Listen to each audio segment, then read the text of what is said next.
I have been telling them that the style of Indian knowledge is very different from the Western mind. In the West, you see, if you say something, then they want to have an experimental proof. They'll go to the scientists or to other people who are equipped with knowledge to know what is said in these books is true or not. They would even judge Christ. They would even judge Moses. They'll judge everybody as if they are the most intelligent and the most capable people.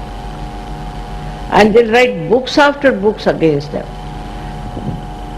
disclosing as if they are those people who have said something, have said out of their minds or something. It's never accepted, normally. And if it is accepted, they become absolutely fanatics.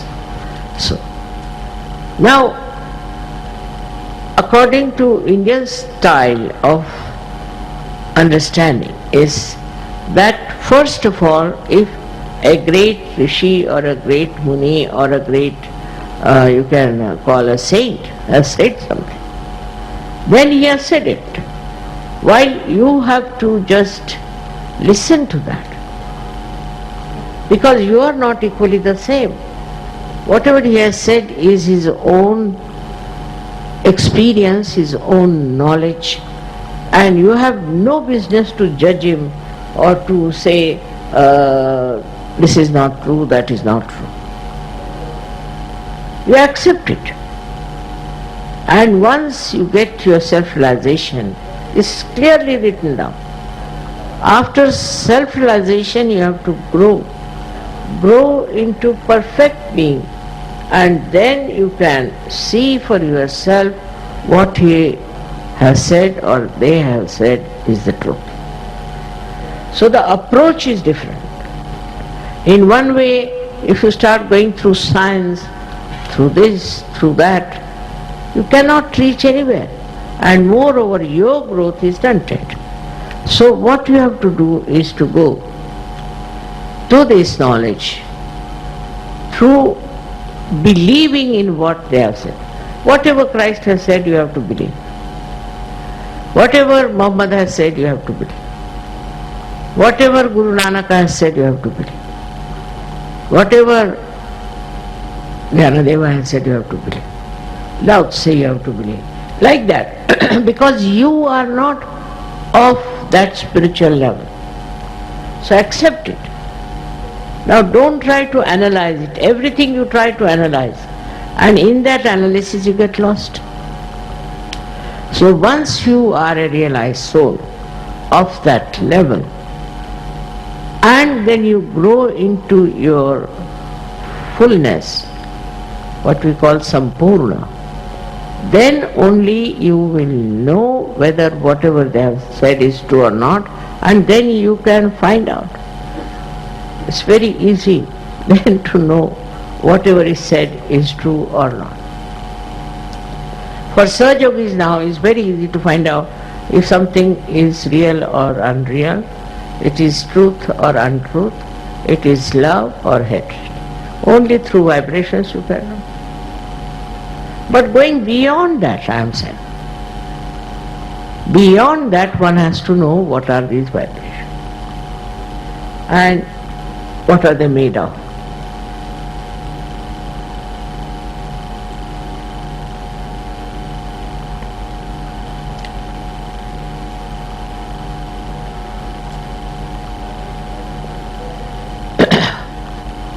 What is the subtle force which is behind those vibrations?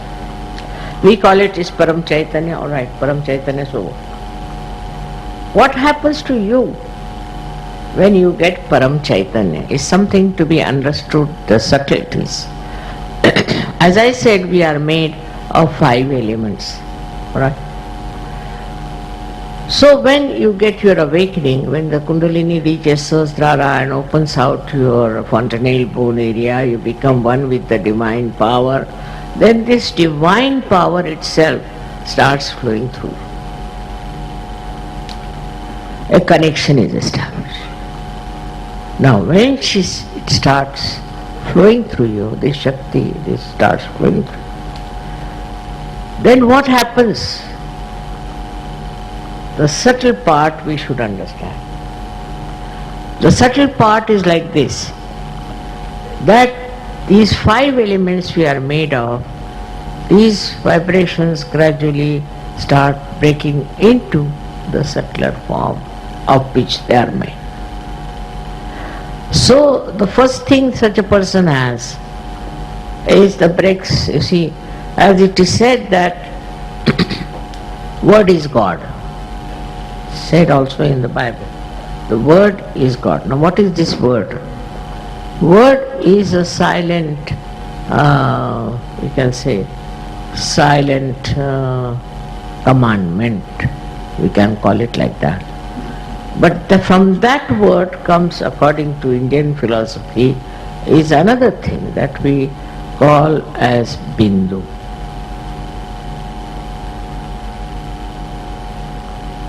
Or we can say word becomes nad, is a sound, and then it becomes the bindu, means one small dot, you can say.